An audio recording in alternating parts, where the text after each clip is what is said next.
Sahana Vavatu, Sahanau Bhunaktu, Sahaviryang Karavavahai, Tejasvina Vadhitamastu, Ma Vidvishavahai.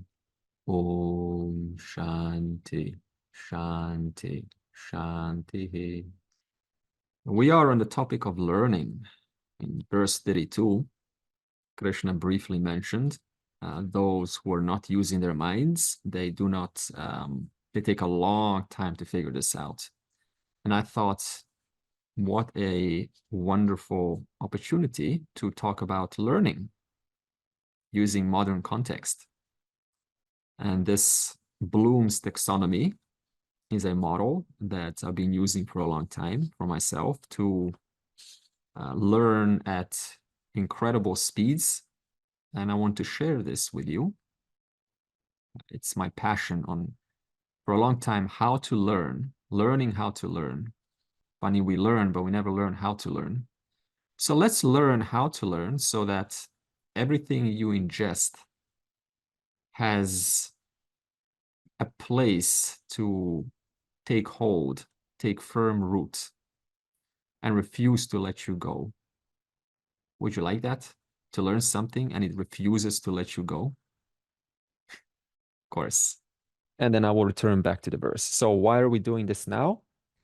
Because you're asking yourself, in what ways would I have to approach learning in such a manner that the learning takes firm root, percolates throughout my being, and it has a place to flourish in all areas of my life?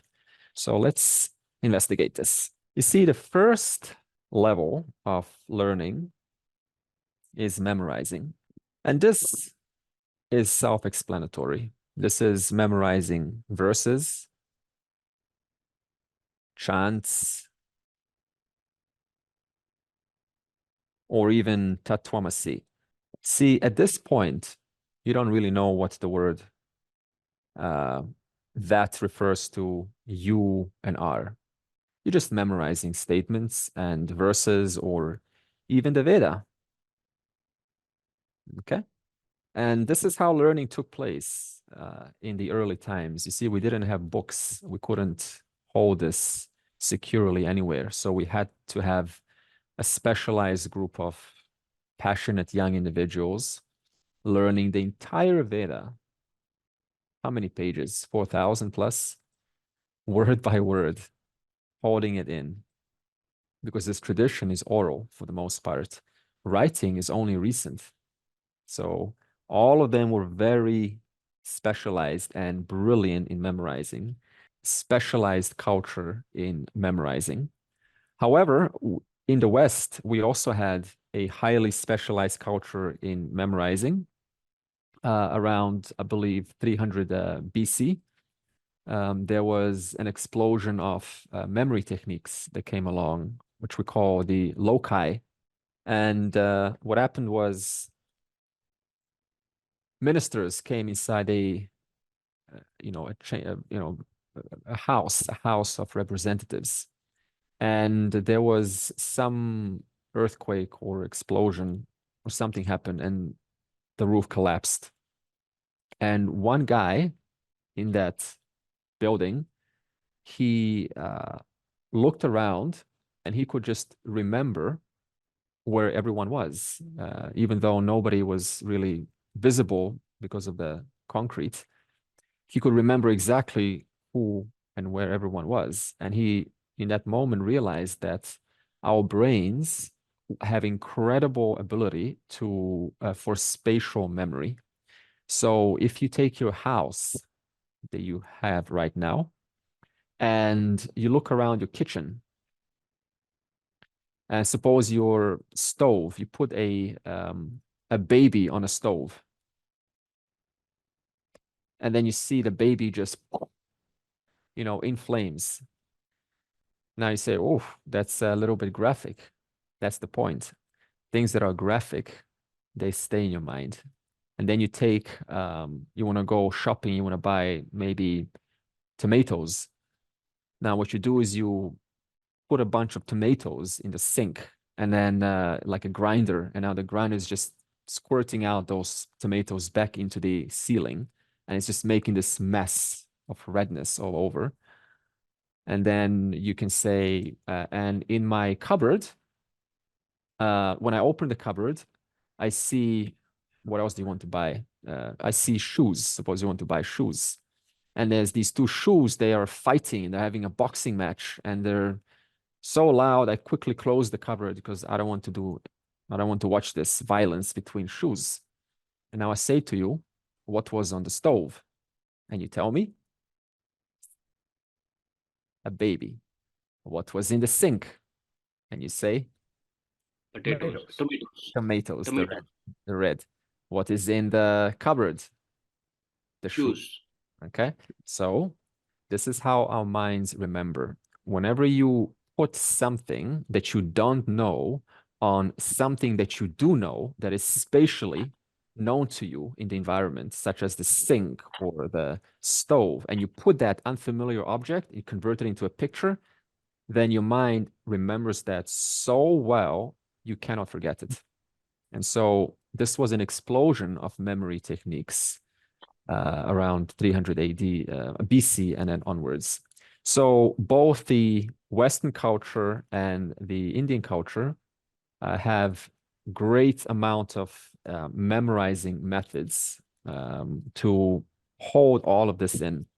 However, if you just remember Tatvamasi, it's empty words. You may not even know what it means. So that's where the next level comes in, which is understanding. You know, we love to use the word understanding in Vedanta, don't we? Look how much more there is on top. What you have memorized, now I want to understand, for example, Satyamitya.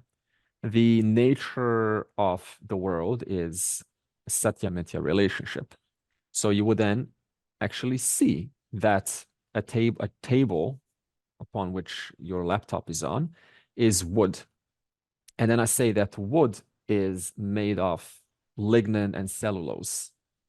And then we say both of those molecules combine together and they form a wood. But lignin and cellulose is made of atoms. Okay, so you're going through this process with me. I'm leading you and you're following me along. And you're saying, I understand, Andre. Teacher, I understand. It makes sense. So you're understanding how things work once the teacher has communicated, or once you take something from memorizing and you take some time to see what is it actually saying, what is its meaning, what is its implications. Okay, so we say, I've understood Brahman. In other words, I understand that everything resolves into the final substance. Clear. But then I asked you the question, look at this. So you tell me here, I've grasped the knowledge. I've grasped Satyamitya. Okay, or Driktarsha Viveka, or Panchakosha, or right, Avastatraya, the three states. I've grasped that. I understood, teacher. But then I say to you, how's your life? Has it transformed? Not so much. I'm still the same person. Ah, something's missing. Now we go into a higher level. Apply. Okay. You're taking the sincere effort to take this understanding of Satyamitya and apply it to the tree. I see the tree, and I'm going to now, in my mind, perform a Satyamitya analysis. So it is effort, it is deliberate effort. We can call this execution. Okay, but deliberate effort is a nice word. So this means that if you're, for example, agitated by something, once in a while, I can say, great, I understand all of this is just, mithya. But then applying it is saying, okay, so this emotion depends, this whatever it's like sad emotion or happy, depends on a person in my mind, okay? And that person in my mind depends on my having seen them in real life. And having seen them in real life depends on their face and their bones and their, muscles that makes up that person. And that person then their bones depends on atoms. Okay, so all of that from real life has somehow found its way inside my mind. And that image is now created an associated emotion. And that emotion further depends on, hormones, okay, that are being released by the brain. And all those hormones together, in reference to the associations that I've associated to this person in my mind, is in totality creating this emotion about me. That's analysis. You're going one step further and just saying, I understood Satyamitra. Everything depends on everything else. Everyone can say that. We all understand things. It's very easy.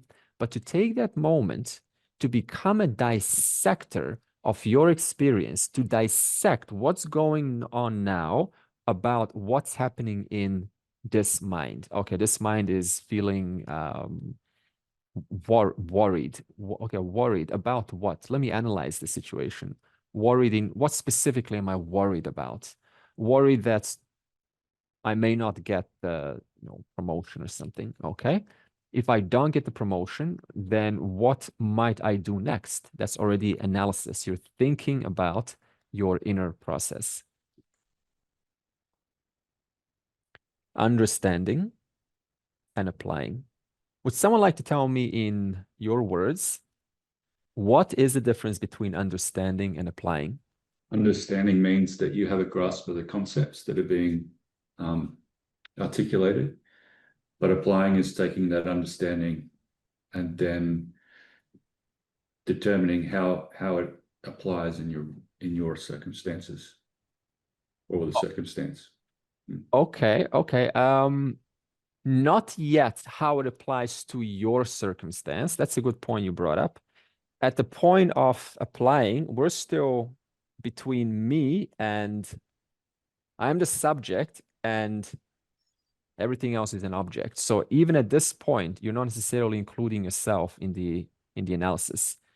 All these concepts are just out there, and I'm the safe subject over here, and these concepts are out there. That's what you said, applying to yourself, Michael. That's much higher.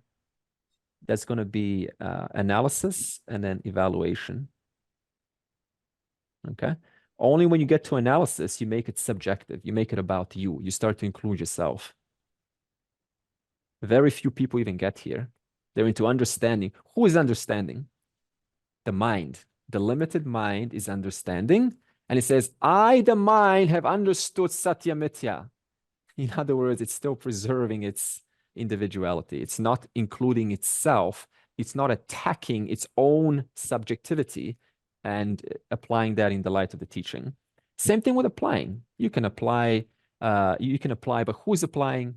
The mind is still applying. So it's still an instrument that has learned certain concepts from memorizing and understanding, and that instrument is applying over there to that object. So it's still a subject-object relationship. Okay. In fact, I'm going to add one more trigger here.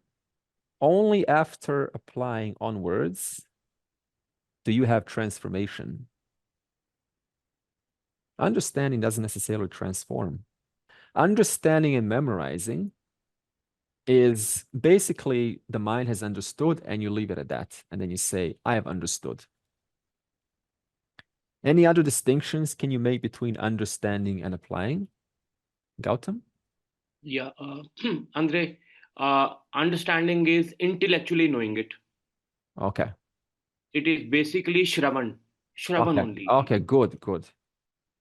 And then applying is you starting the process of Manan and starting to think deeply into it. Still, like you said, you are still dealing it as something different which you want to understand and not still getting yourself into the gambit. Excellent, Gautam. In that second point of understanding, you mentioned subject-object relationship. Can you explain that? Why do we always go back to the subject-object in chapter 2? Yeah. What is the relevance? Yeah, go ahead. Okay. So, see, see the subject, we start out, it's a provisional teaching in Vedanta. We say, before we go into the deeper teachings, we say there is a subject, there is a observer, there is a noticer, a knower, and there is the known. So in reference to you, you are now the subject, and this face is an object. But from this standpoint, this one is a subject, and that one is the object. And then from Carol's standpoint, both Sheila and Andre are the object, and Carol is the subject. So then how many objects are there? Infinite. We can just keep on going this forever. But how many subjects are there? There's only one. So through this analysis, you see there's only one subject. However, now you say, oh, I'm satisfied. That's a really nice teaching. But that subject still, you don't quite know the full nature of that subject. You still kind of mix that subject with the body and the mind. So at this point, the subject remains, right, clearly a subject, and that's an object, but I still don't know the nature of that subject. And that subject ends up understanding that that is an object and this is a subject. But the very subject who's doing that is still misinterpreting the understanding of itself. It still doesn't know that it is beyond just this waking subject that we call Sheila or Andre. It still looks, yes, but what is now a subject as I'm speaking, it becomes the object when the other is speaking, right? So it's very interchangeable, isn't it? That's what we wanted to show, is that we can, through this analysis, see that you're an object to me, I am an object to you. All of us are objects to Michael, and Michael is the subject. Now we present 8 billion people. All 8 billion people are all objects, and Sheila is the subject. So, but you can also now look at anyone else in that group of 8 billion, and from their standpoint, you now become, your body mind becomes the object, and they become the subject. So we want to analyze now, so all bodies and minds are objects. Even my thought is an object because it is an object to you, but your thought is an object to me. And 8 billion thoughts are all going to be objects to the one subject. So this means that both body and the mind are objects, and there is only that one subject. Okay. But now you say, but what is the nature of this one subject? It is the one who is busy understanding the subject-object relationship. However, Vedanta goes one step further. We haven't stopped inquiring. It says even the subject that we speak of is also another object. Because the so-called understanding is also an object. In the end, it's the mind that's understanding, right? Yes. And however, the mind that is understanding, it's understanding the truth of itself. And that understanding does not contradict its truth. That's the final understanding. Whereas ordinary worldly knowledge, the mind understands something other than itself. So mind is one thing, and I understand that the birds fly. That's an object over there. But when the mind, the very mind, understands that its substance is nothing but intelligence, that is a fact. So what the understanding is, the understanding of the mind is keeping true with what the mind is. So there's no split between the mind and what it understands. You see this? Whereas when the mind understands that the birds fly, mind is one thing, the birds flying is something else. That's two different things. But when that very mind knows, the very thought, the very understanding right now is nothing but intelligence through the Satya Mithya analysis. And what it understands about this intelligence, even that understanding is also intelligence in just another form. In other words, and the very mind is also that intelligence. So whatever the mind understands now is keeping with the facts. So it's a different kind of understanding than I understand that over there intellectually. Okay. So just to distinguish that, we use this, correct? To distinguish that, we use this. What do you mean? Meaning to distinguish the subject object. Got it. I'll go one step further. Now, we haven't stopped the inquiry, Sheila. I'm talking about the subject object. Even the subject is another object. Because what kind of a subject are we talking about now? We're talking about the waker subject. Okay, that waker subject, where will Sheila be inside a dream, for instance? It's not going to be there. So even the subject, like in the dream, from you arises the subject and the object. Both the subject and the object in the dream are nothing but objects in reference to you, the true subject, which is pervading all of them. Right. So just that, the true subject versus the subject-object world. That's what we're trying to distinguish. Okay. Exactly. Right. And how do you recognize the true subject from the waker subject? Right? How do you in other words, how do you recognize true consciousness from waking state? How do you recognize that? It never becomes the object. It never becomes an object. It's something that you cannot objectify. It's something Not objectify. It's something in whose presence knowing naturally happens. In whose presence It doesn't. seeing naturally happens. Just quickly, I thought I'd add in another potential definition of understanding where sometimes that can be synonymous with another term called empathy. Like I might understand in a relational sense, I might understand something, but not intellectually understand the topic or the information. It's not contradicting what you're saying, but I just thought put that in there. Thanks. Yeah, true. I understand where you're coming from. I empathize with you. Yeah. I just wanted to kind of ask you, when you read Vedanta and different books and things, like you were talking about Kshatriya and Brahma Nishta, is, with a teacher, and then there's also, as Gautam was saying, there's the Shravana, Manana, Nididhyasana way of understanding things. And teaching and understanding, and then there's the like drishya way of understanding the subject object and how it changes from one to another until you get up to a final. And I was just wondering how this present way of looking at learning and understanding relates to those. Okay. Yeah, I have to finish the diagram and then it will become evident. You'll get into that. Okay, thank you. Yeah, exactly. So applying is deliberate effort. You are genuinely finding time and effort to recognize that, this form that keeps on appearing before me is relatively real. It has no absolute reality. See, here's a question for you. Where does most suffering, what's the cause of suffering? If you were to attribute it to one simple,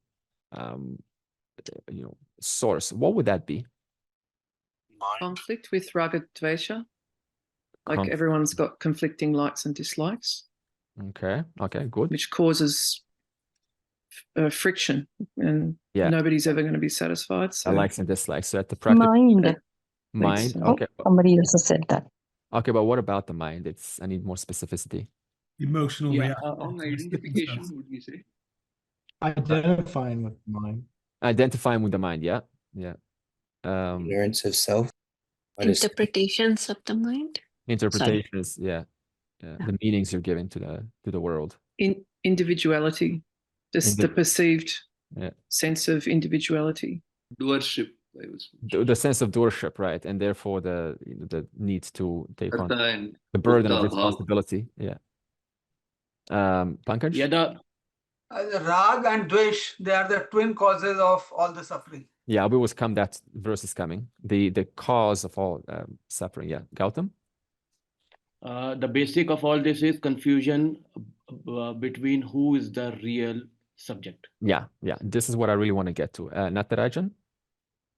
Yeah, is it ignorance? So there was a nice statement it said, all suffering comes from thinking that I can truly lose the real. So what I think I'm losing out is what's real. So you see, you cannot lose out on the real. You can only lose out on the unreal. The real cannot be lost. Let's put it that way. That which is real can never be lost. Only the unreal, the relatively real, can be lost. Now, when I suffer, I'm thinking that I'm losing out on the real. But actually, what I'm losing out on is the unreal, the relatively real. So when you understand this, then you kind of come to a more equanimous place, because that which is truly, truly real, it can never, ever be lost, because the definition of real, of the truth, is that which is true in the past, present, and future.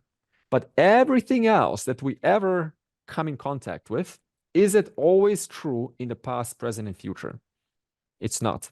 So we keep on giving this reality, wanting it to be true in the past, in the present, in the future. That will never happen. That's the individual tries to hold on to things like a soap, and it cannot be held on to. That is also the answer. So yes, the mind interpreting me, my, and mine. So in other words, the subject wants to hold on to these objects for their own for their joy, for their happiness, for their well-being, and so on. So applying deliberate effort. Is this easy to apply? Notice how life pulls you, and you say, I know, I understood Satyamitya, but here's a situation and I'm not applying it. Some people who come up to me, they say, I understand this, Andre. And then what do I tell them? I say, are you applying it? Are you applying it in different areas of your life, at work, with your family? No. So you have to first come to the stage of applying. And that's effort. It takes some courage. It actually says a lot about you. How serious are you about this journey? How much do you value what you're learning? How much do you genuinely want to transform? Now, above applying comes analysis. I would say it's very simple, but it's not always easy. Analysis. Now we've got this dissecting mindset. Here, you're finding ways to analyze how is it that everything resolves into the final cause. And so in Vedanta, we have an amazing method called Anvaya Vyatireka. This is the basis of analysis. So Anvaya means true all the time, and Vyatireka is what you can negate. For example, you wanted to come to the final understanding that awareness is the final truth. So now you have to analyze that. How do you analyze that understanding is that awareness is the final truth? Well, you start with, for example, the body. Let's take the waking state. So what is true in the waking state? The body. Is it true in dream? Your physical body. Is it available in your dream? No. So no. But what is still available? I am. What about the mind? The mind is available in the waking. Is the mind available in the dream? Yes. Yes. And what's also available in the dream? I am. Okay. So this shows you already that the mind is subtler, more pervasive than the body. That is why it's able to permeate through the dream, whereas the physical body cannot. Now let's take in the deep sleep. Yeah, sleep. So where do I put this? Okay, let's put sleep. What about the body in the sleep? No. No. What about the mind? No. No. See, now otherwise, if the mind was available in the sleep, could you ever go to sleep? If you want to go to sleep, you have to relinquish your mind. That's the only way. But we know that I am is there. Otherwise, you would not go to sleep. You will be afraid to go out of existence. And in fact, when I say to you, how did you sleep? You instantly relate to me. You don't mean how I dreamt. What you really mean is I went to that place other than the dream. And that place was awesome. Therefore, I slept well. So this analysis shows you that through the three states, body can be eliminated. I cannot. Mind can be eliminated. I cannot be eliminated. This analysis is called Anvaya Vyatireka. Analysis. Is it right to say that the I sense is available retrospectively after the deep sleep? Because in the deep sleep, the I sense is also not there. That's why I'm in deep sleep. And only after I get up, I realize that I had a deep sleep. No, you realize you had deep sleep because we still have Abhava Vritti. Abhava Vritti stays in deep sleep. So it's not true that everything resolves in deep sleep. You still have memory. There's still a slight form of memory in deep sleep. And that memory gets accessed in the waking state. And then based on that blankness of that memory, in reference to that, you say that memory has nothing in it. Therefore, I slept. So that's why if somebody calls out my name loudly in the deep sleep, I wake up because there was something to wake me up. Yeah, because there's still faculties, some faculties open for the sake of protection. You know, a couple of thousands of years ago, a tiger could come inside your cave any moment. So you had to first have some availability of the senses to the environment. That's why we're able to wake up in deep sleep. So you said, what is the word you said you have it while you are in deep sleep? What is it that you said? Abhava Vritti. Abhava Vritti is a memory of blankness. So it records nothing. And that nothingness that's been recorded is available to you when you wake up. And in reference to that, you say, I slept. So is that Abhava Vritti a slight part of the mind that we can say is available in the deep sleep? Yeah. Yeah. So often you hear that the whole mind, subtle body resolves in deep sleep. That's one teaching. Another teaching is what stays is Abhava Vritti, memory. Okay. Very subtle form of memory. Okay. What have you what opinions do you have about analysis? Anything on your mind? How is analysis different from understanding? I was just going to say, Andre, I had occasion to sort of look up the etymology of the word analysis, which I'm often doing because words are often metaphors at their root, right? Yeah. So the word analysis comes from the Greek or Latin, I can't remember, but it's about disentangling or separating. Okay. And I think it comes from soaking fabric in water. So all the strands of the fabric start to loosen and separate out. Wow. Which I like because in a way that's you're letting a sort of as it were, a fabric of conventional understanding sort of loosen so you can start to see the strands. Yeah. You can separate things out. Yeah, you need to agitate it, you need to soak it and wait for it to just sort of disentangle itself. And then you can see the parts that make up the whole. And that gives you so much more knowledge than understanding does. So now you've deepened your understanding of reality through analysis. Very good, Mike. Bhuvana? Yeah, I was, understanding is, of course, like getting the concepts about what you've learned, but analysis, I thought more I would see like, is this something which resonates with me?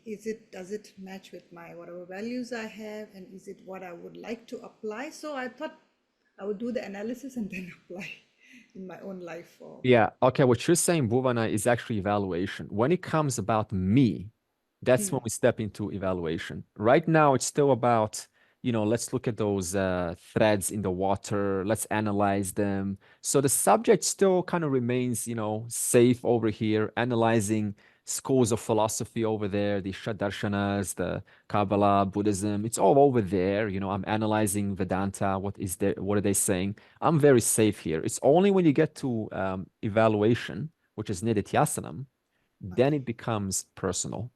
So what's the difference between analysis and understanding? Analysis, you start to take what you've understood and you start to break it down to understand its parts. I really want to get the parts that make up this table, the parts that make up this tree. I want to do a personal analysis and go through a thought process to ensure that it's you're now making it more kind of personal. It's no longer something that I've understood in the class. Now it's more what I'm doing in my mind. Evaluation is when you say, is this method working for me? Working? Is it transforming my life? Or do I need to refine something? Do I need some other method? What do I want for this to do for me? Do I feel like something's missing in my knowledge base? And what is it? What's missing? Okay, so we'll put one big word, I. You're really making all of this about you, the subject. No more comparison scores between schools, what he said, what she said. Just how am I feeling in this moment? Am I at ease with the world? If not, then let me go back to the teaching and do more analysis, more understanding, more application until it is starting to transform my opinion about myself and God and reality. Can you give me some examples of how do you evaluate teachings in your life when you really want to bring it down into let it percolate throughout your personality? How would you do that? What's your method? Vedantic meditation, doing Anvay, Vitirek, Neti, trying to see the thoughts, not attached to them, and discard them, discard the body, discard the mind, discard the experience, and just try doing that only. How do you evaluate if something is working for me? How do you make something personal? Make it your own. Forget about the teacher and the teaching. You are the subject. You're the center of your world now. How would you do that? I would use time to reflect on the teachings and how I'm applying them to understand whether they're actually having an impact on how I'm going about life, how I'm reacting to situations, and just reflect on things a lot. Reflecting upon things. Okay. And okay. Yeah. Lorena? I was just going to say, I would ask myself why I reacted certain ways in certain situations. So that's a direct reaction to what I'm perceiving and why things trigger me in certain ways, and self reflection in that regard. ... And in what ways can I realign it with the teachings of Vedanta? What can I do? Can I do things differently? Can I make a change or not do anything at all? So excellent. That exactly what we've been saying in the last few weeks. Yeah, excellent. Vijay? Yeah, I look at maybe the past few months or years from the time that I've been on the journey, and the same situations, how I'm responding differently to the same kind of incident, how I deal with people around me. So that change is what gives me a good yardstick on the progress I'm making, if at all, on this path. I like that. You're being honest to yourself. Am I being brutally honest? Am I living the life that I am called for? Am I living according to my nature? Do I have a connection to God? What is that connection? What kind of thoughts go through my mind, and are they healthy thoughts? And no, they're not healthy thoughts. Okay, then what needs refinement in me about what specifically, so that I can, come back and be more aligned with this vision? Yeah, but additionally, also I am seeing the change in me, because I have to also see that there is a progress. Okay, analyzing and thinking that I should do it differently, but I have seen change happening automatically or whatever. It's working inside by the grace probably. But that's what gives me satisfaction. Yes, there is a progress happening on this Excellent. journey.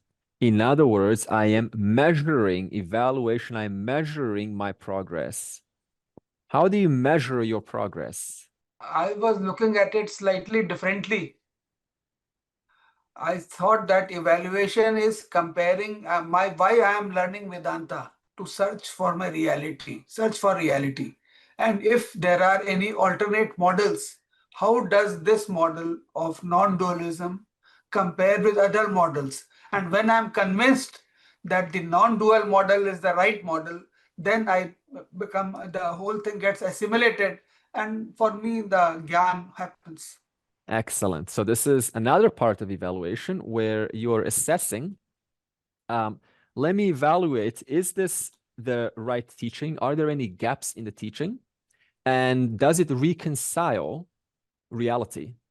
Does it reconcile reality as well as other systems can reconcile? So now you are really kind of exploring and assessing everything you've understood and applied and analyzed.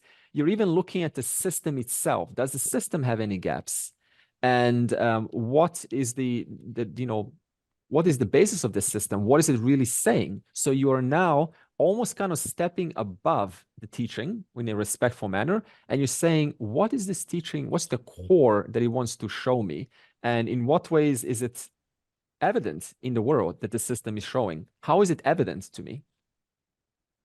So you're measuring, you're evaluating, you're really getting into the nitty-gritty of the details. Lorena, you want to say something? What else just came to my mind now is that if all that is here is Ishvara, it allows you to understand the struggles of individuals because they've all got the same struggles. So you see the similarities rather than the differences, and you can be more empathetic to the differences and a softer person, I would say. You're softer in your own being because you realize that these struggles are for everybody, for every creature, for everything that's trying to survive. And that helps you have a bigger heart and a softer approach in every situation. So I think that's the main thing for me. Not to be so angry when there's conflict, because you realize conflict is inevitable in everything that's changing. Ishvara is always changing. Therefore, there's always going to be some kind of conflict. And you can rest at ease with that, knowing that that's just the order and that you're much more than that. Yeah, so, you're much more than that. Yeah. When you see that's how I deal with daily situations. There's always conflict. There's always someone that's suffering, that's upset, that's angry, but you can see the core of it, and the core is not getting what they want in that particular moment. And that's pretty much the whole world. Wow. There's competition, there's jealousy, there's comparison, there's anger when needs aren't met. So it's that whole holistic understanding that helps you deal with each situation that arises with a softness and empathy or compassion towards people. So also evaluation, empathy. You're really understanding where are people coming from. Everyone's got their pressures, their ideas, what should happen, what shouldn't happen. So you really are starting to evaluate the reality of the situation. And then through this, you find more empathy in people's struggles. It's no longer about me versus you competition, but end of the day, everyone's just trying to be happy, trying to do the best they can according to the ideas that they have. And everyone knows suffering, everyone fell down, everyone got up just like you. So we all have this journey to go through together. And by understanding this, you build so much more patience and empathy that we're all in the same boat. In this karmic totality that we're all born in this world at this time, there is some karmic connection because of that. We're not born 500 years ago. We're born in this era. So there's some connection in reference to our being here together. And we all have to go through this journey until the last breath and figure things out slowly, take them apart and put them together and just make the best that we can in our sphere of influence. I try to sometimes superimpose the learning, although it is intellectual right now and there is no experiential learning for me. I try to superimpose Ishratva over everything. I look at the plants, I look at the stones, I look at the dog, and I try to convince myself that there's the same being inside this, although artificially. And sometimes if I am in a conflict or a fight with my near and dear ones, although I lose myself in the fight, but later on I try and curse myself that what's the point in learning all this? I should have realized that there's a same thing inside he or her that is inside me, and why did I lose it? And I try to reconcile later. Beautiful. Beautiful. And you even take one step further and you say the very mind that's trying to reconcile is also the very Ishvara to which this mind is superimposing. Even the process of superimposition is also Ishvara. That's nice. Reshuffling itself, reshuffling itself. So it's the Maya of the Ishvara that is leading me to that fight also. so it's just Ishvara with Ishvara. It's just all one with the one in different forms. So even if you think that, oh, I should be doing the right thing, even that thought is also Ishvara. Or I'm doing the right thing, that is also Ishvara. You cannot come out of the order. Everything, as Lorena said, is Ishvara. Therefore, whether I struggle or not, the struggle itself is just Ishvara. In just reshuffling your neurons, that's creating this sensation of struggle. But otherwise, it's all Ishvara. One thing I might add is that in my evaluation is that the teaching speaks on all levels, speaks to everyone. It must approach everyone equally, even when the same words are used. And another one, lots of people have said good things. And another one would be that that I already know it. Yes. Just a little comment about the, the teaching speaking to everyone.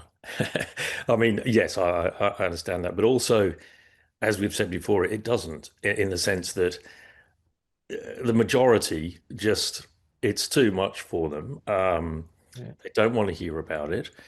And the paradoxes that are involved, like it is Ishvara, but then again, it's not, you have to make an effort. And, the paradoxes just abound.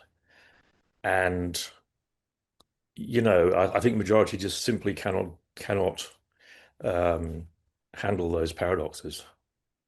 I also think that though that might be true, and factually it is true, there is always a responsibility for us to drop our language and meet the person where they're at. Sure. Yeah. Meet them where they're at. Speak at their language. Yeah. The wise person doesn't have to speak big words. Just drop your language to basics. I'll give you an example. Yeah. Sometimes there will be these competing schools, people from competing schools, and they will say that Advaita is wrong, Shankaracharya is wrong. And I hear this so often. It's almost like I'm expecting it next week to happen again because it just happens so often. And that used to bother me because naturally, you have this kind of initial attachment to your school. It's done so much for you. It changed your life. It's really, good people, and you're being a good person. So you really are, what this is about, and you don't intend any bad things onto others. But when others have this wrong idea about Advaita, then it kind of stings a little bit. And this bothered me for a long time. And I learned, it was hard to learn this because sometimes things are hard to learn, that there's no other choice than just to say to them, look, what do you and I want at the end of the day? Let's just forget about this intellectual argument for a moment. What do you and I want? And I say to them, I want unity, peace. I want just understanding and reconciliation of doubts. I don't want to have any doubts, and I just want to be at peace with everything. I want to just be okay with things as they are. I say something like this, and they answer me and they say, yes, I agree. And I say, now we're on the same page. Mm-hmm. But where were we going? We were going to these intellectual verses. What is this verse saying? What is that verse saying? What is one school saying? And I immediately stop because I know where it's going to go. It's going to go nowhere. In fact, there's this thing called doubling down. When they think that you are convincing them, they only double down and they say, no, what I know is true. And I'm going to stick with it deeper. And I learned this the hard way. So now just drop your language. Basic, what do you and I want? We want love, we want joy, unity, to be free from suffering. And they say yes. And you realize in that moment, what you and I really wanted is just to be friends. It's just to come together and meet each other at the same level. That's Vedanta. See? So Vedanta's job is to accommodate every seeker and slowly, offer some advice, but then also know where has your responsibility ended and where do their free will begin. Because we often don't know this. We want to say, no, but look, I've been in this for many years. Let me show you definitely Vedanta is true. It's right. The moment you overstep those boundaries, they stop listening to you, and you just committed a mistake. So we have to know when is enough. I said my piece, I said my part. Now back away and let them integrate this. Maybe it's going to take a couple of years for them to even listen to you, but understand you have done your part. Leave them alone now. It's now their free will. So, Lorena? That just reminded me, I had one lady that was dying. She wasn't, she was Christian actually, but that didn't come into the conversation. She was just talking about things she hadn't completed and that she regretted. And she felt incomplete. And I said to her, I just said a question. I just said, what if you are everything that you want to be already? I just left it at that. Wow. So, you know, I said, what if you're fullness already? I just left it at that, plain English, and gave her something to think about. Well, you know, she was close to the end. Beautiful. Wow. Look at that simple question. So no other language, no Christianity, no anything. Yeah. Like I didn't talk about anything else, just that. Just what if you are already everything you want to be right now? Gave her something to think about. Yeah, yeah, really beautiful. So that's our responsibility. So do you know when your responsibility has ended in reference to your child or your friend or your brother or your sister, parents, and saying your piece and then letting them now do as they wish? Sometimes, you know, our parents, you know, when we were small, were kind of authoritative and we couldn't say no, right? Now, what happens is when we grow up and they get old, now we have the power. And so there's this unconscious tendencies in some situations to do the same onto them. And I say, no, I live in the modern world. I know how it works. Let me tell you what you should do. And you end up denying them their very last days to figure it out on their own. And so we have to know when is that stop button. All right. And finally, create. So the most effective way to integrate anything into your being is to create by paraphrasing, sing it out if you want, teach it, share it. Creating is taking what you know and preserving its essence, but changing it in a way to accommodate the person or the class or whoever it is that you're speaking with. So this requires a lot of creativity and courage to be able to take all of this and create poetry out of it, write a book or teach it. Or, you know, if I ask you a question, sometimes you have to, what is that question doing? It's forcing you to create. That's why people don't like to answer questions sometimes, because creating takes a lot of brain power. And we're not used to that. We're just used to understanding. I understood. Thank you. Next. Look at this. It's not even transformation. It's at the bottom. So this word understanding in Vedanta has to be looked at with proper perspective from now on. If you really want transformation, start to apply it, deliberate effort in conversations with family, like taking basic values, you know, and then analyzing what happened in this conversation and what can be improved and what will I do next time, or taking any prakriya and then really just putting it on a piece of paper and thinking about it. How is the world that I'm looking at? You know, how does this prakriya show me about the world? So just spend some time analyzing and breaking it down, evaluating.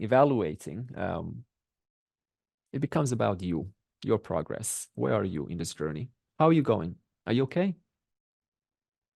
You're being empathetic towards yourself, taking care like your own little child.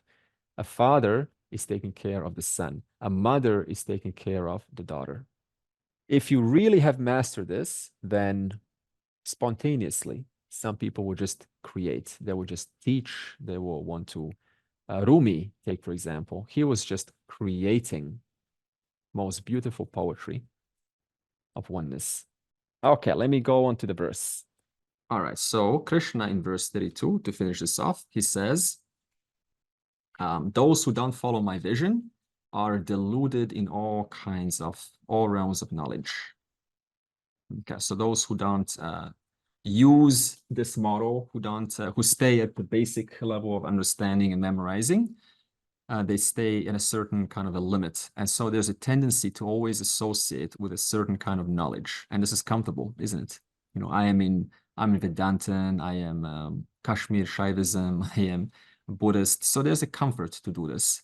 And the question then is, what about those who don't have exposure to the Gita, who don't have exposure to the higher teachings? Because Krishna is talking about those who don't follow my vision, which is the Gita and the Upanishads. What about those who don't have access to that? Well, does it really matter? Because suppose you have a sattvic mind. Look at this. If you have a sattvic mind, a clear mind that is applying this naturally, you give that kind of a mind any kind of knowledge. What will it do with that knowledge? It will transform its life with the simplest information you can give it. But then you give the Upanishads to a Rajasic mind. What will I do? I will try to use it as a form of a pride. You know, I am an Vedantan, you know, look at me, I am a non-dualist, I am whatever, right? It happens quite often. So one identifies with a form of knowledge. And there is tamasic minds, even if you show them the best models in the world, they will sometimes stay at the memorizing levels, which is also okay. But this kind of a mind will misinterpret what you're giving it, and it becomes the most dangerous because it is convinced that what it knows is true, and that it projects and it says they don't know, and it's very quick to opinionate something that it doesn't know about. So it's very dangerous like this. And it also says, you know, I know, better, the teacher is at fault, the teaching is at fault. So they don't kind of analyze their own perspective. So it doesn't really matter if the person has exposure to the Gita or the Upanishads. What really matters is, where is your mind at? There are sometimes when I say, I read a book, like a 2-page book, just 2 pages. It was called The Millionaire Mindset. I was 17 years old. And there was one line on there that said, successful people do those things that are hard and necessary, and unsuccessful people do those things that are easy and instantly gratifying. And I say, this booklet changed my life because it's got these 20 principles of millionaires. And you're going, oh my God, tell me the name of this book. I'm going to read it up now. Tell me the PDF file. And I say, that's not the point. The point is, what kind of a mind is looking at that? A sattvic mind looks at simple information. It will apply this gladly. A tamasic or a rajasic mind looks at this, well, it may not benefit so much. So, end of the day, it doesn't really matter if you have the teaching or not. What matters is, do you have a clean, discriminative, discerning mind? And when you do, when the seeker, because verse 32 says, those who are critical of my teachings, they do not follow my vision. So now those who are critical, this is verse 32, when they come to see through the course of time that my teaching, my so-called information is not working, it's not bringing me fulfillment, what happens? They finally come to see the 3 fundamental truths of life. Look at this. Who doesn't want to exist? Who wants to go out of existence? No one. We all want to exist. But exist how? Exist miserable? No. Exist fully filled. So we all want to exist. In that existence, I am fully filled. And in my fully filled, what else do I want? I want to know. Can you stand not knowing? Can you stand not knowing? Can you stand partial information? No one can stand it. We all want to exist. I want to know fully. I don't want to be in a state of ignorance. And I want to exist in a fully filled place. These three are three common drives of human behavior. Now, when those ones who, lacking the teaching, who say their vision is better than what Krishna teaches, they finally realize, yes, I exist, but I'm not fully filled, and what I know is partial.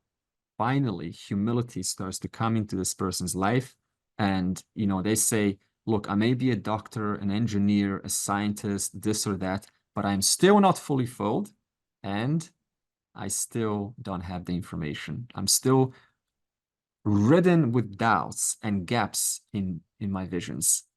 Finally, humility for the first time, the right kind of humility, and the teacher is now available to cross their minds. This is when they start to open the eyes, open the ears, and say, teach me. And so this is a journey of itself. Hey, Andre, could I just a quick question? The word lost there at the end, that word, I mean, it's got echoes of a sort of a Lutheran reference to, in a Christian sense, to those who are not saved, and will, which is an unfortunate sort of association, as though it's final. These people are the damned, or know. But I mean, I assume that's not the resonance, which is no. In No, being just deluded in the moment. in the moment. Anyone can be lost in the moment. Like you feel lost, are you okay? No, I need some help. And then you help them out and they're no longer lost. Yep. Yes, it's an implied meaning. Yep. Okay.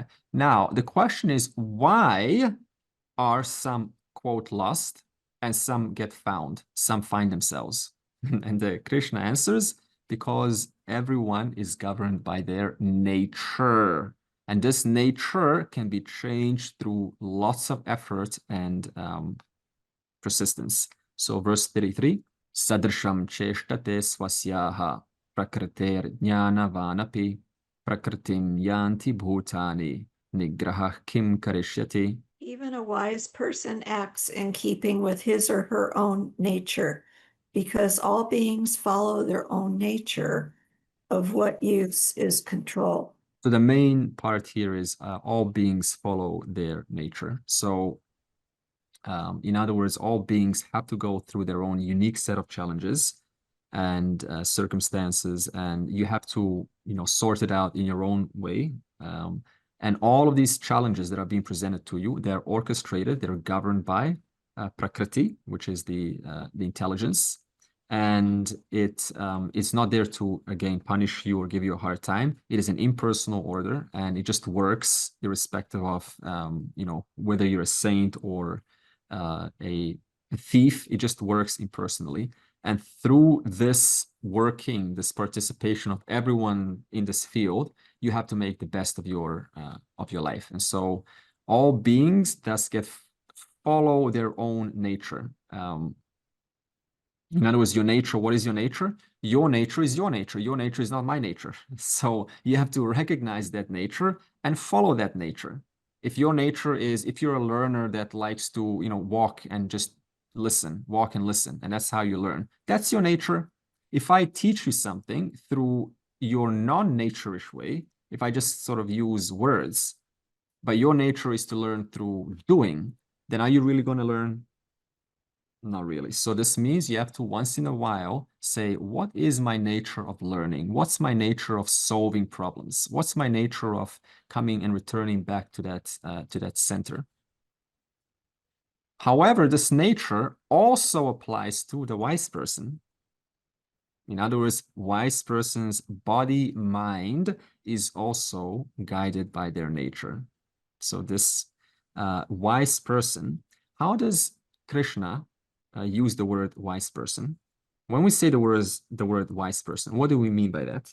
Wise person in a common language. Brahmanist. No, common language, like ordinary language. Wise person. Clear vision. Clear discrimination. Yeah, discrimination, emotionally mature, right? Intelligent, wise person. But Krishna does not mean this when he says wise person in the Gita. In fact, every single time we say wise person, what we really mean is a jnani, the one whose nature is known directly as self. That is a wise person. Of course, with that comes discrimination and emotional management and all of that. So his wise person definition is the one who knows the nature of the self. And who knew the self in the Mahabharata? 3 people. Krishna, Vidur, and Vyas. Okay. And who knew the nature of the self in the Ramayana? Ram? Valmiki. Valmiki, okay. Yeah. Vashishta, Vashishta and Janak. Yeah, Vashishta. I stand corrected. Vashishta and Janak. And Janak, okay. Now, were they exactly the same people? Were they exactly one personality, one clothing style, one house? No, not at all. Their nature was different. Thus, they were different people. One of them was verbal, one of them was quiet, one was rich, one was poor, one was an educator, one was not an educator. So can you categorically then state that a wise person is one particular lifestyle? Is a sannyas? No. Grihastha? No. In other words, your nature does not say anything about a wise person. And so, so in other words, external things do not call for saying he knows or she knows the nature of the self. This is just clothing. This is just your nature. What do you wear? I don't know. That's your nature. But it doesn't say that you're ignorant or knowledgeable. So this means if someone's got a lot of beads and nice halo on their head, it doesn't mean anything. But it also means if someone's rich, driving a Ferrari, does that mean they don't know the nature of the self? No. So then what is wisdom? Well, what defines a wise person? Is what you know aligned with what is? That's the most important. Is your keeping with your understanding of reality? Is it keeping with the reality? If you understand this as a metal, but this is actually ceramic, is your understanding keeping with what is? No. So when you understand this is ceramic, and because this is actually ceramic, that means your inner vision matches the reality. That is wisdom. Do you see the presence of Ishvara behind the forms? Are you a contributor versus a taker? When there's a temptation, how quickly do you succumb? And if you do succumb, are you able to retract yourself back and do what is the right thing to be done? Do you evaluate your responses? How aligned are you to the basic core values when there is a temptation? Are you able to return back to those core values?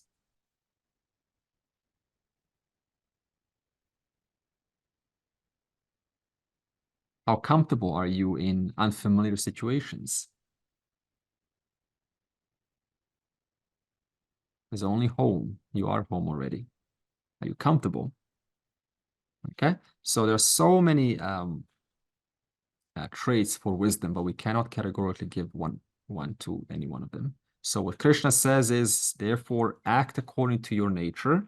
Stop comparing yourself to others, because your nature is your nature. Somebody else's nature is their nature. So if I see someone that's very good at what they do, you may appreciate that, but mistake not.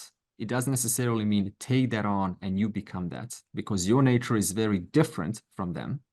That's why you say, how can you speak to like a musician, 10,000 people? Aren't you afraid? The musician says, no, I'm not. How is that? Because it's my nature to do this. For me, it's normal. But then the musician says, how can you just, philosophize all day and think about the reality? Isn't that boring? And I say, no, it's not, because that's my nature. So what is your nature? And your nature doesn't bore you. Your nature is pleasing. Your nature gives you purpose and fully filled life. And it doesn't ask, what's the point of life? This question is left for other times. So your nature is that which is something that feels natural and effortless for you? I did. I was just going to ask, or I guess query the nature part. Sorry about my voice, because I can't speak to the Gita and the Vedas and so forth, but sometimes our nature is not necessarily what someone else might consider right or wrong or moralistic. Not to excuse murdering someone, not to use it as such, but sometimes our nature can include getting down and dirty or being in and amongst what might otherwise be considered unsavory. I think that sometimes that can seem, for me, a fine line or something worth considering, something that I've deliberated on within myself. It's a difficult one to delineate as a perfective black and white statement. I'm not trying to contradict what you were saying there, though, but just exploring that. Yeah, and that exploration will be answered in the next verse. Why do people violate their nature? And it's mixed with this kind of unbecoming ways. Okay, so verse 34. Indriyasyarthe ragadveshau vyavastitau tayorna vasham agachetau hyasya paripantinau. There are longing and aversion potential in every sense object. May one not come under the spell of these two because they are one's enemies. So the verse says there are two ways basically to undergo anything. The first way is you do what is called for. That means it preserves the harmony of your well-being and those around you. That which is in the highest good and long-term benefit for you and everyone else involved. So you're genuinely caring and thinking about the impact of what will my actions do to the future, to everyone involved. That's the first way. The second way is to go about your nature is through likes and dislikes. And firstly, dislikes and dislikes, see, there's nothing right or wrong about them. In fact, the whole world is, you know, colorful because you like Chinese food, I like Indian food. You like going to the mountains, I like forest. So now if we all like forest and we all like, you know, Chinese or whatever, then is there any conversation that's going to occur? Not at all. So we need some differences to connect and to, you know, just kind of have a fun time. So dislikes and dislikes, where it's non-problematic is when whatever you like or don't like, it is contributing, it's actually helping preserve harmony. If I don't like violence, that's healthy. I don't like you being abused, that's healthy. So that means my likes are aligned to nature.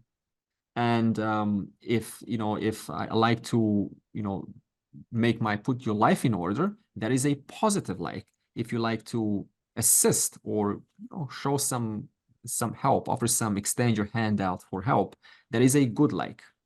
But where do these likes become problematic? Is when they override what is to be done. That means you have one idea what needs to happen, but what nature is calling you is something different. This means in this moment, I have lost perspective.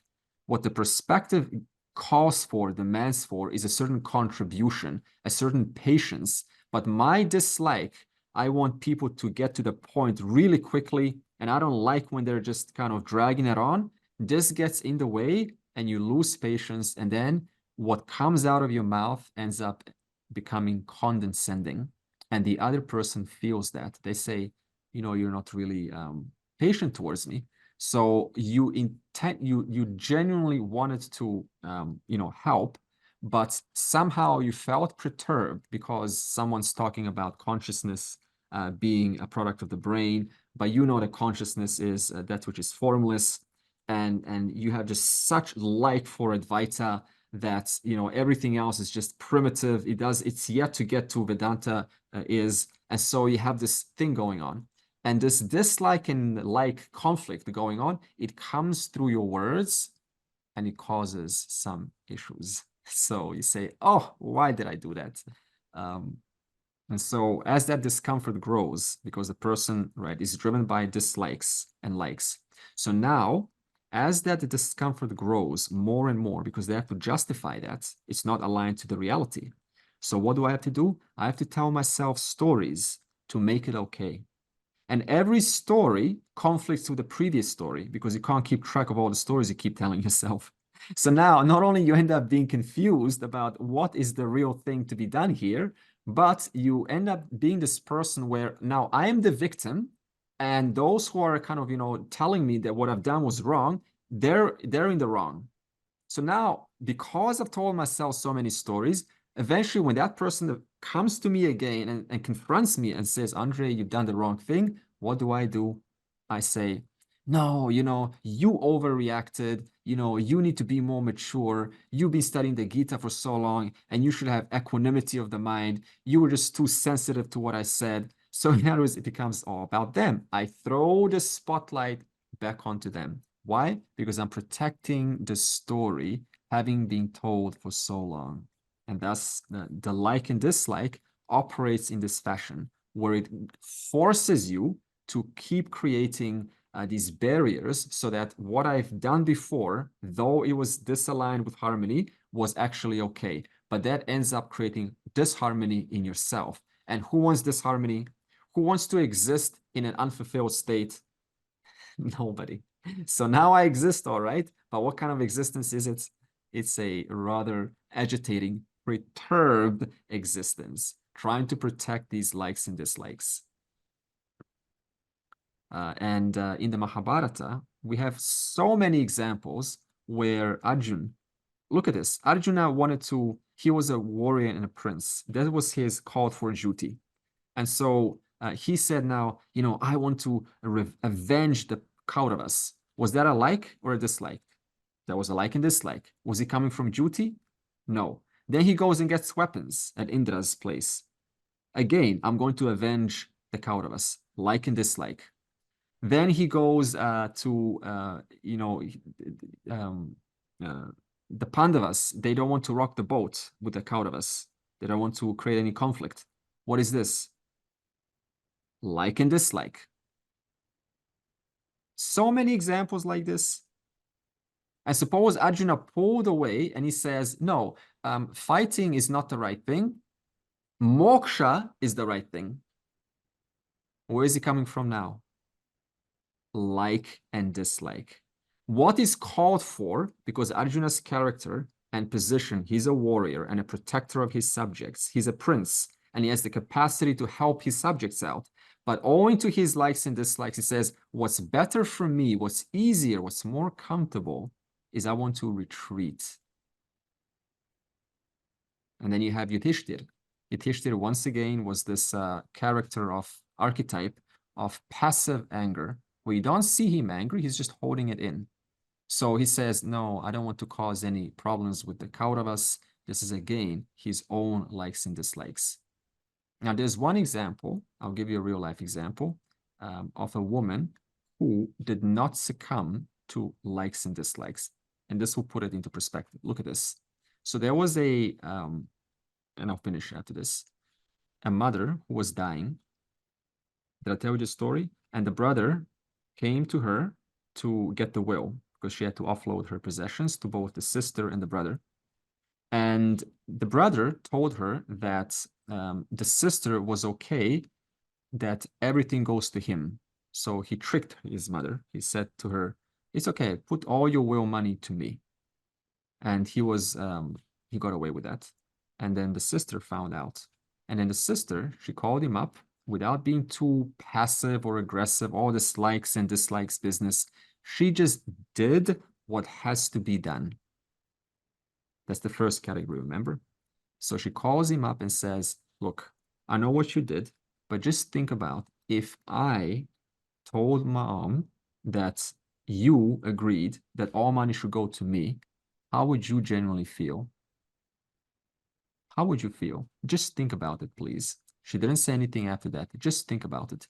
And then she hung up. Obviously, she was not happy. And after she hung up, the brother, out of guilt, called her up and says, look, you're right. I'm sorry. I should have not done this. And then he gave her the money. Now, even if he didn't give her the money, even then, she would have said, I have still done the right thing. At least I've called him up. I was not passive aggressive.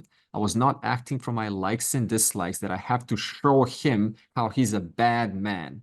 I did not come from that place. I came from an objective, discerning place, doing what has to be done, hanging up the phone, and then just letting Ishwara take the results after that. He called her up and it was good. And so she was satisfied. So this means she was doing what has to be done. She rose above her raga dvesha and simply asked, what is the right thing that needs to be done right now? And that's exactly what she did. And so in every decision, in every situation, you ask yourself two questions. Am I coming from my own personal pressures, or am I doing what is called for? Purnamadav, Purnamidam, Purnat, Purnamudachyate, Purnasya, Purnamadaya, Purnam Eva Avashishyate. Om Shanti, Shanti, Shanti.